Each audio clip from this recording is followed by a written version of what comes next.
News 8 continues here on One News Now. I'm Riza Diaz.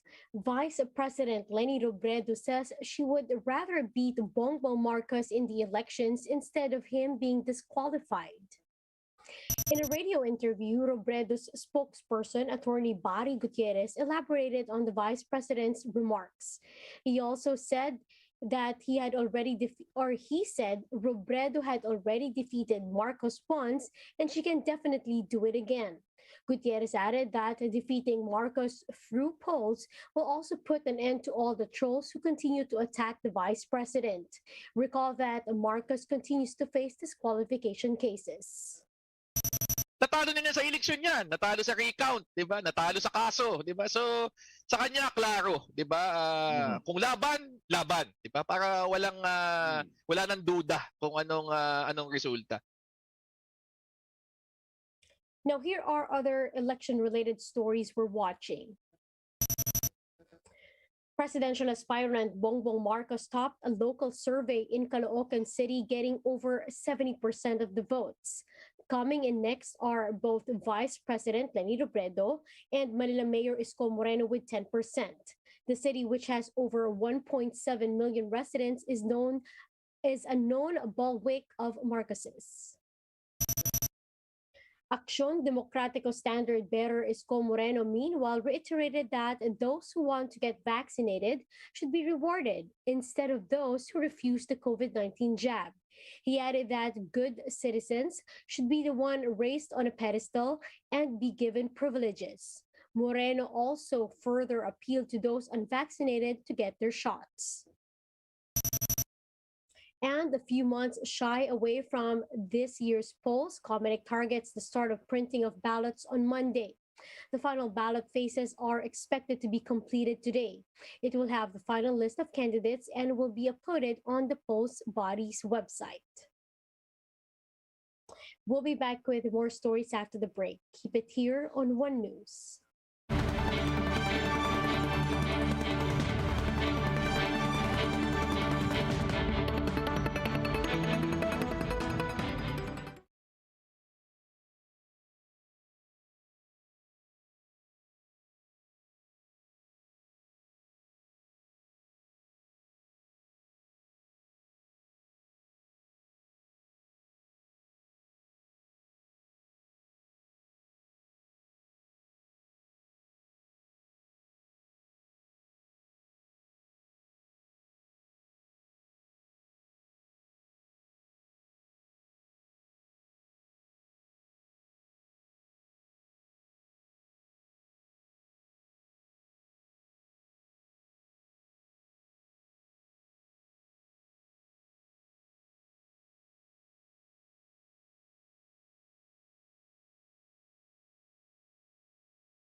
You're still watching One News Now. I'm Riza Diaz. While the world continues to deal with the highly transmissible Omicron variant, experts warn that COVID-19 will continue to mutate. More details in this video. What's after Omicron? What is after this variant? Well, it's hard to predict exactly what's going to happen with these variants. We can say with pretty good certainty that there will be more variants coming down the pipeline, but we really think that Omicron was a tremendous challenge to the current vaccines and the treatment regimens, and if we can handle Omicron, which in many ways when it comes to hospitalizations and the rates of hospitalizations we probably are going to be in a good place to be able to deal with other surges and be able to limit them in the future. Where did Delta go? Delta is still around a little bit. We have a few people here in the hospital that are infected with Delta. Delta is at very low levels across the country, maybe 10% of sequences.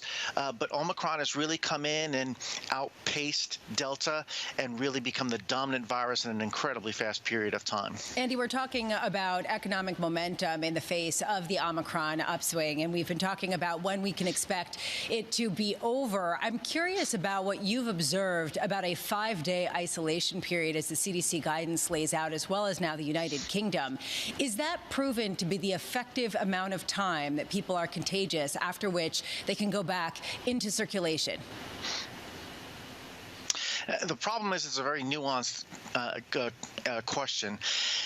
There is some data suggesting that if you've been vaccinated, that after 5 days you are very unlikely to be infectious, but all of that data was generated with variants other than Omicron, and we already know from some of the testing procedures, some of the transmission of Omicron, that it's doing things a little bit differently than previous variants. So many scientists, including myself, really wanted to hear that 5-day incubation period ended with a negative antigen test, because that would have really been strong evidence that you would be very unlikely to spread the virus if you went back to the workplace. Andy, so, yeah, go ahead. With other variants, I would have said fine, but with Omicron, things are a little different. Andy, Tom started the conversation off saying what comes after Omicron, and we're talking about bank earnings. We're talking about the return to work plans that were put on hold as we deal with this latest variant.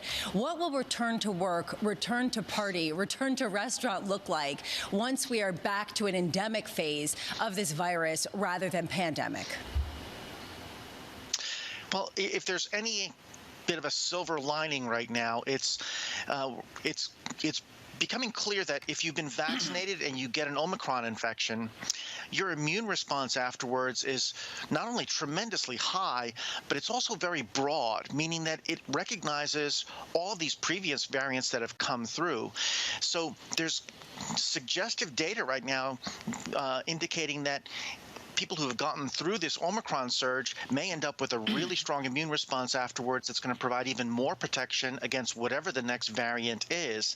And if that's true, that could be a real turning point in terms of dealing with this as a pandemic versus something seasonal like influenza. Let's now take a quick look at today's other top stories.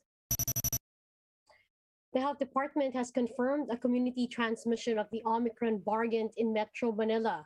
The DOH also clarified that while their genome sequencing may be lagging behind, the trend of infections already show the characteristics of Omicron. The Philippines will buy an anti-ship missile system from India amid growing tension in the West Philippine Sea. The Defense Department says the nearly $375 million deal also involves training for operators and maintainers, as well as logistic support. And unjabbed tennis star Novak Djokovic is again detained in Australia after authorities ripped up his visa for the second time. Australian authorities argue that his continued presence in the country may foster anti-vaccination sentiments. Now, for more updates, visit News 5, the Philippine Star, and Business World Online. Visit our website, onenews.ph, for more in-depth analysis. You can also catch One News on Signal Play app.